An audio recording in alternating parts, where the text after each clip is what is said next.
Last week, on Thursday, on the 24th of February, we celebrated our Independence Day.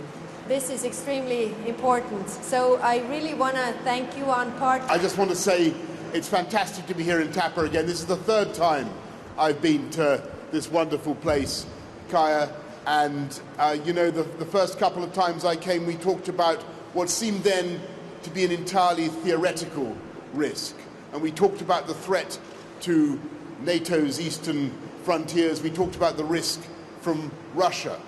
And I have to tell you that today, following what's happened in the last 6 days, that risk is no longer theoretical. And we have to be clear that what is happening in Ukraine is a disaster for the world, it's a disaster for Russia, it's a disaster for Ukraine, and of course it means that we have to fortify our eastern frontier of NATO.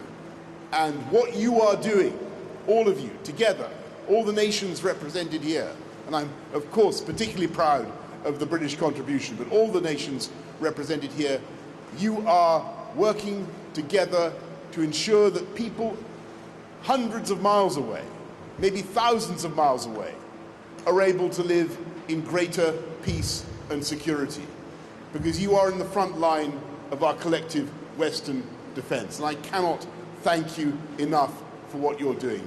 Thank you very much, all of you. I think that what you're doing is fundamental for the safety, security of our nations, but also of our values. Freedom, democracy, independent sovereign nations. That's what we believe in. That's what NATO sticks up for. And thank you for what you're doing. And look, I just want to stress one thing, that and it's a very, very important point, but the conflict in Ukraine is not between the West and Russia. It's not between NATO and Russia, absolutely not. The conflict in Ukraine is about a free, sovereign, independent people trying to protect their liberty. And what we are trying to do is to help them in their self-defense. And I hope you agree that that is the right thing to do, and we will continue to do it. But in the meantime, I just want to thank you for everything that you're doing to guarantee the eastern frontiers of our great, great alliance. I thank you for what you're doing. Keep it that way. And well, Kaya says keep it that way, but I'm sure you're going to keep it. I'm sure you're going to keep it that way. Thank you all very much for everything you're doing, and keep going. Thank you.